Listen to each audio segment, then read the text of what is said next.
So first and foremost, I'd like to thank you all for coming out here. Michael, thank you for those way too kind remarks. I appreciate that. And I'll owe him later. He wrote a book, so if everybody's mind, you're welcome. It's about tweeting. Ironically enough. Anyway, so I want to start by thanking each and every one of you. From the activists that are in the room who have been talking to folks who feel like their voices don't matter and have elevated those conversations to decision makers. And I'm not talking about elected officials, but I'm talking about folks like my old boss. I understand, Pastor, that you recently spoke with John Nestle, President and CEO of Sacred Heart Hospital.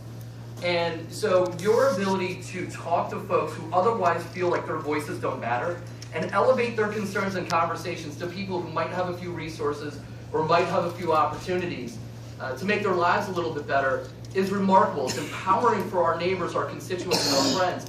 And it helps people like Mike and I, and gentlemen that I get to introduce in a moment, Governor, do our jobs better.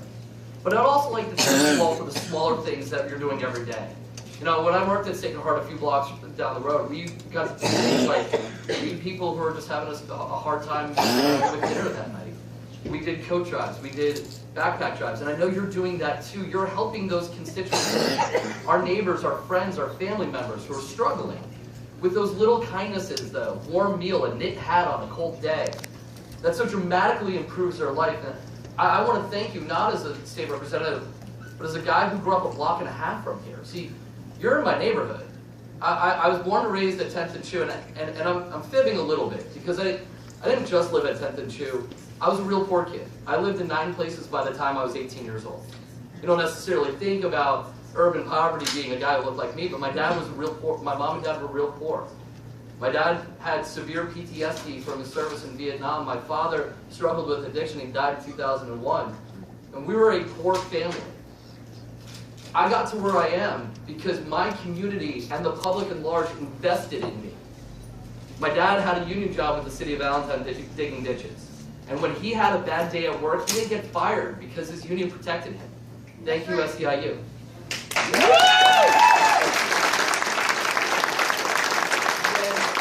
my dad passed away, my mom still has his pension. How about that? Retirement security. When I was sick, I was able to go to a doctor. I never had chicken pox as a kid. And I did that in spite of the fact that I don't even know if my father finished high school. I know he didn't go to college, and neither did my mother. And yet we were able to do that. And then the public once again invested in this poor kid from Center City, Allentown. I went to Penn State, publicly subsidized college. I had Stafford loans and Pell Grants to be able to put myself through college. Yeah, I worked 40 hours a week, but I had a hand up. And you know what I know? I know if it weren't for the public investing in this poor kid, I wouldn't be here today. And I know there are thousands of kids right here in Allentown, neighborhoods that I grew up in, or neighborhoods like my dad grew up in down on Ridge Avenue, 5th generation Allentown kid, that will have those same opportunities because there are progressive leaders that still believe that all Americans, all human beings have dignity and have value to our community, and our nation, our state, and my city of Allentown will be better off because we're investing in those people. I believe in that. Now, many of you may not know, I'm the prime sponsor of legislation that would be the Pennsylvania DREAM Act. Because I believe, I don't care where you were born, but if you graduated from high school in Pennsylvania, you should be able to afford college. That should be a basic fundamental right. That legislation doesn't just talk about the college affordability from how much tuition costs, but it includes FIA protections so that if you were born in, and I'm going to say El Salvador today because it's kind of in the news, you're still able to get that loan and grant, the same loan and grant that I had to be able to put myself through Penn State.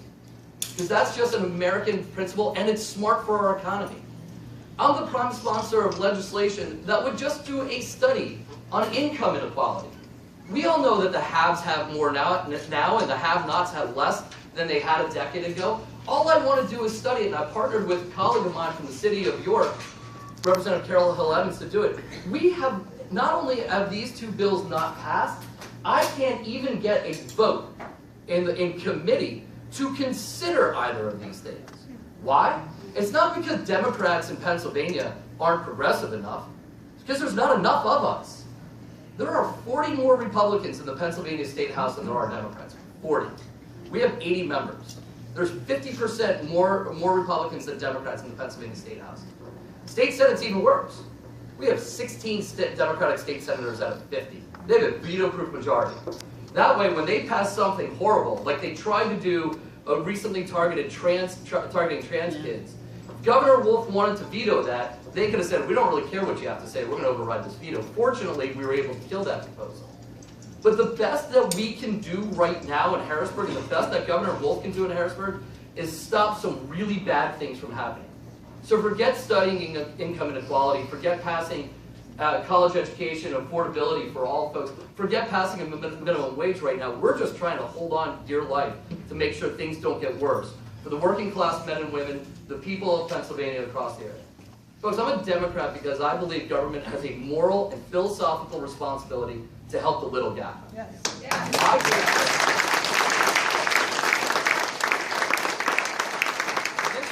And I shouldn't say my district, it's not my district. The district that I have the opportunity, honor of representing includes Mack Trucks. The little guy is sometimes the laid off Mack truck worker. That person deserves government's help and support through unemployment compensation and the like.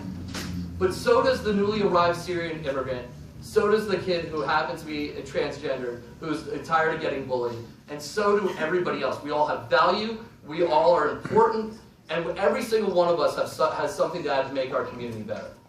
Folks, I can't do this myself. I'm not even able to do my job without your help and your support. And for all of you who have been there, and I know a lot of folks in the room have done stuff to help me and Mike, I appreciate that more than you know, and I'm going to continue to fight so long as I'm in Harrisburg, and frankly, well beyond. I'm going to continue to fight for my hometown. But there's one other person that we so desperately need to help us out there. We need 4 more years of Governor Wolf. Yep.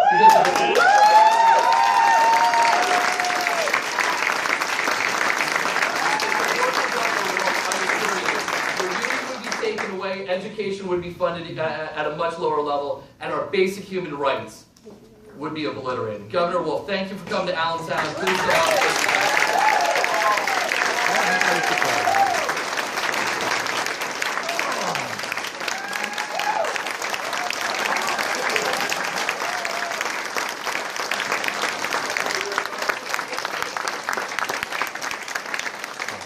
What a wonderful group. Could we give another hand to Representative Squire and Representative? Yes.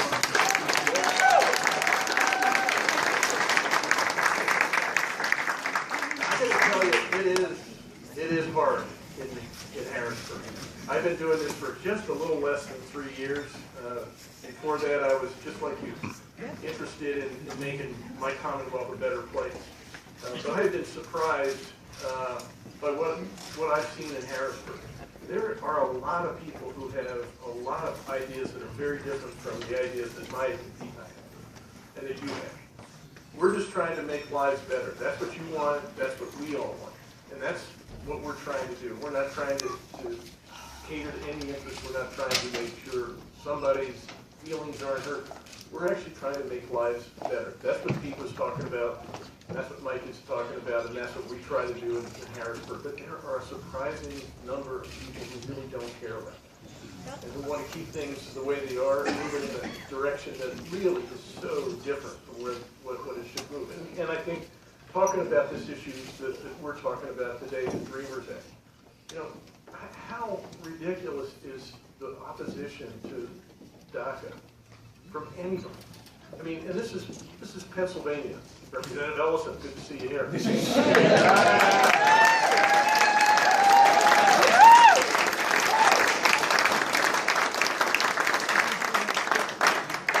Allentown, Pennsylvania. This is really important. Now, I don't want to get really overly nerdy on you here. I am a nerd.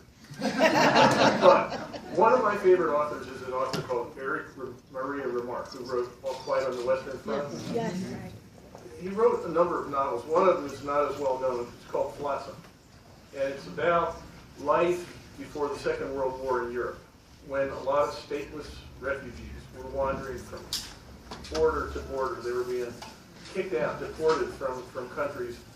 It's just part of the culture that existed in that pre-war era. Terrible for many, many people. And there's a point in that novel where two of the folks who have been deported from one of these many countries that have said, we're not going to keep you here, they're looking at each other and they're saying, you know, one of the problem with this era is not the existence of great, extraordinary evil. It's the absence of ordinary good.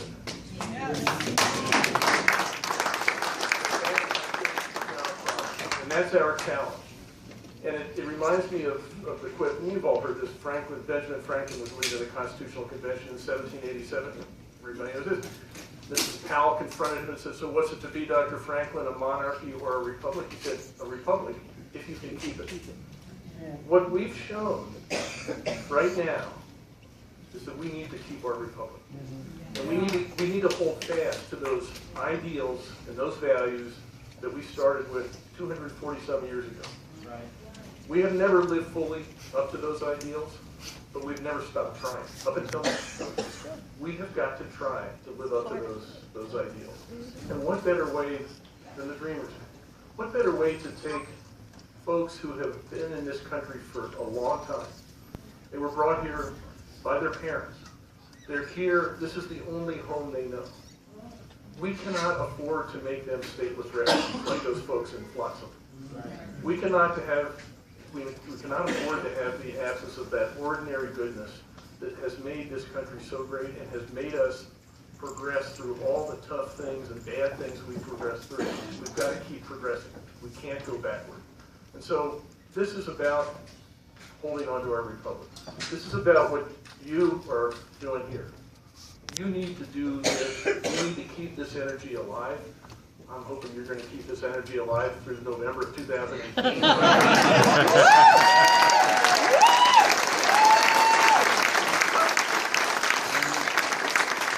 If we keep this energy alive, we're going to be able to do some great things. Peter and Mike talked about the bad things that we have stopped from happening, but we've also done some good things, even with the overwhelming odds against us. All of us working together have gotten historic increases in education funding. Historic over the last 3 years in the face of it. I have expanded Medicaid. We have more people. We have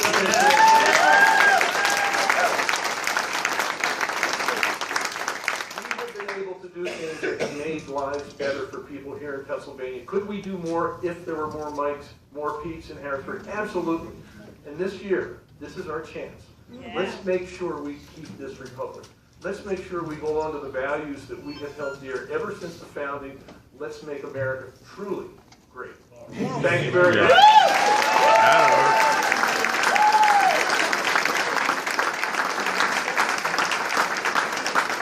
We're going to take a brief pause because we want pictures with the Dreamers and Make the Road, and some of our folks are going to take with the governor because the governor is actually on his way out. So if you guys can come over to the left, the folks who were asked to come up. You guys, come on.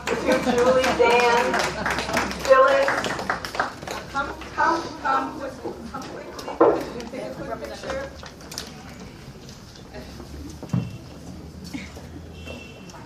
Yes. Somebody's taking a picture. Everybody's taking a picture. I got it. Oh, crack. I think we all look at different cameras. All right, hold on. Look at this camera. All right. Good, good. 3, 2, 1. Thank you.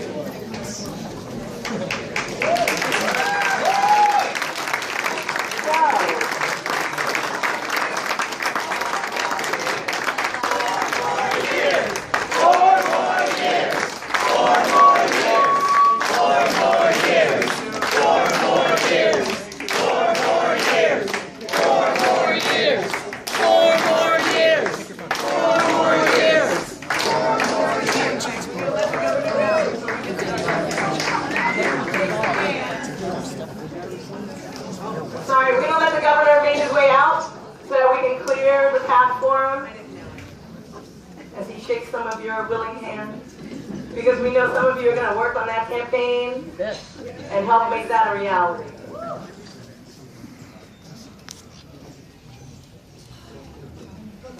So once again, thank you everyone. I'm going to introduce right now a friend, a colleague, a comrade, the person I rant to on the phone, the person who calls me and rants to me on the phone.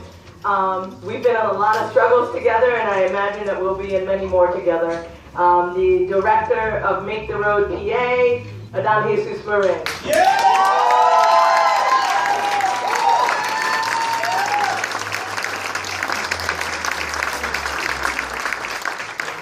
How are we doing today? Yeah, that's louder than that. How are we doing today? It's good because we have to be right because we're in dangerous times, sisters and brothers. I'm not here to say that things are going great because I think we all know if we are true to ourselves, if we see what's going on, things are not great. We're in dangerous times. Is that right? Yes. When we're in dangerous times, it means that we have to take some drastic actions. We have to see what's going on because often the most dangerous part about dangerous times is the level to which we are willing to not stand up. It is the level to which we stand quietly by while things are happening. It is the degree to which we stand quiet and watch the news and say, that's a shame. And we don't leave our house, and we don't get in the streets, and we don't get people elected, and we don't get rid of the bad politicians. That is, I think, the most dangerous part of these dangerous times. Sisters and brothers, yesterday morning I woke up to the news that one of the leaders of the immigration movement in New York City went to a regular appointment and they detained him for deportation. Later that day in Colorado, we got the news that another leader of the same sanctuary movement went. He was on his way to work and got detained. He didn't have a deportation order pending, but they went after him. That ain't right. Later that day yesterday, just a few hours after that, we got word that there is a tour bus of dreamers going around California. And while they were on that tour going to visit representatives saying, you can't not see us, we are here, you're going to hear us. While they were doing that, they were surrounded by a group of armed Nazis in California. We are in dangerous times. Times where we cannot take the luxury of studying the situation, where we cannot take the luxury of saying, let us see what can be done, where we do not have the right to say we are going to compromise. We are not in times of compromise. We are in times where we are under attack every single day. Do you feel that attack? Yes. Do you feel that attack? Yes. Then we need to make sure that as we feel that attack, we feel the calling, the need, the direction, the only answer, which is to fight back against those attacks. Yes. This is not the first time this year that we've been in difficulties. Seems to me last year was pretty difficult too, right? Yeah. Last year was also a dangerous year, right? Yeah. But we have some lessons that we can learn from last year. We can look and see and study where we were able to stop the forward movement of this radical right-wing administration time and time and time again. Yes.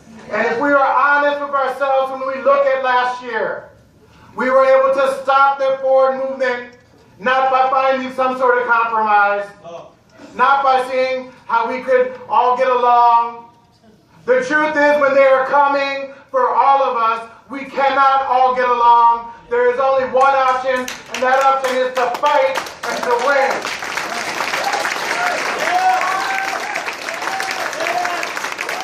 So we know how to do that.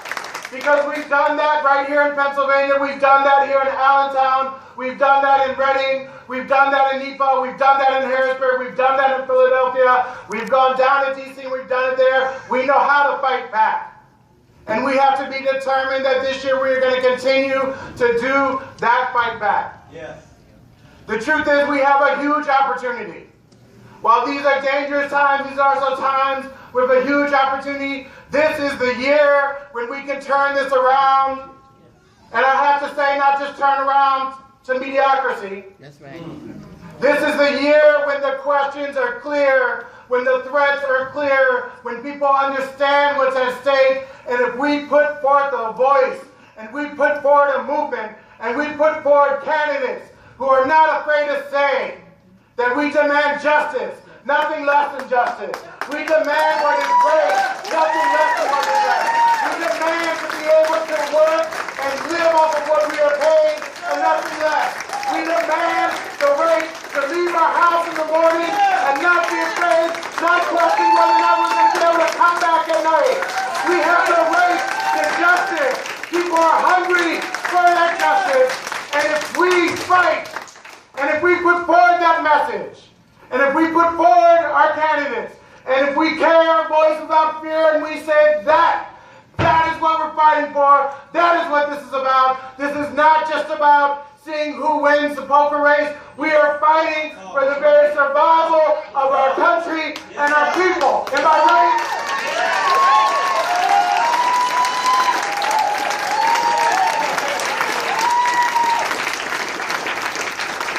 I don't think anyone in this room is confused. I don't think anyone in this room is confused about what the Trump administration means. And hopefully not also confused about what it would mean to have people like Wagner or Turzai in the governorship. I think in this room we also cannot be confused about what it means to be under attack from the right wing at every single level of government. We cannot afford to be confused. From the very beginning of this administration, we encountered his attacks, even before he came in, starting off with the attack against our Muslim sisters and brothers, starting off by scapegoating my sisters and brothers, by accusing us of being something less than human. There has been no confusion for us, I think, if we are paying attention about what this is about. We cannot be confused about the fact that queer rights have been under attack from the day this administration has started and at every level of government. That people of color continue to be under attacks that aren't new, but these attacks keep coming and they're coming harder and harder. We cannot be confused. We cannot be confused that what Trump and his supporters want is for us to be in servitude, in jail, or dead. That is what this administration has been about. That is what they have swiftly tried to move forward, what we have fought back against, and what we have to understand is the risk if we do not do every single thing possible. It was just last September, it feels, frankly, after fighting day after day after day, just last September, that he had the gall to say that 800,000 individuals in this country, our dreamers, don't have a right to be here. He had the gall to say, you have no right to be tranquil, and you will be gone. He had the gall to say that he would happily stand idly by while almost 1 million of our youth are deported. In that moment, we had an option. We could begin to pack up. We could begin to plan how we're going to return. Or we could take the streets. And so we took the streets. And right here in Pennsylvania, we took the streets. We also took the congressional offices. We took the office of Congressman Dent. We took the office of Smucker. We would have taken the office of Costello if he wasn't a coward and had shut down his doors. And we begun our fight the day of the announcement. We continued the fight the day after the announcement. And that fight has not gone away. And it cannot go away because we do not have the option of losing. Yeah! There are those that say, well, if you want to win, if you want to dream act, then there's some things you have to accept. No. There are those who say we have to compromise. No. There are those who say we have to compromise. Our people have done nothing wrong. Our people have done nothing wrong. There is nothing to compromise on because what we are seeking, what we are demanding is simple and just the right to continue and to live freely in this country and go to work and go to school and live in our society. There is nothing for us to compromise on. Yes. They want to tell us, while they say that there aren't any money for schools and they're going to cut our education funding. While they want to tell us that, they say, oh no, we need to spend billions and trillions of dollars to build a wall that you and I know not only do we not need, but we need that money for better things. They want to tell us that we have to give up and give away and turn in and be traitors to our parents if we want some freedom. And we say, what the hell kind of freedom is that? Yeah. That's no kind of freedom I recognize. I don't think that's any kind of freedom you all recognize, right? So, we know what's at stake. We need to be clear. We need to speak with a clear voice. If we're going to win, we have to make sure that we speak with that clear voice. We have to go out and we have to register tens of thousands of people in this state. We have to elect politicians who look like us, who speak like us, and who are not afraid to say that nothing less than justice is acceptable. We know what we must do. We know what has to happen this year. And let me remind you, the most dangerous thing in these times is every single time we say, I can't go today. Every single time we say, oh, look what's happening. Every single time we don't stand up and take action, we are actually the most dangerous part of these times. Right on. I know that we're going to do what's right, right? I know that we're going to do what's right, right?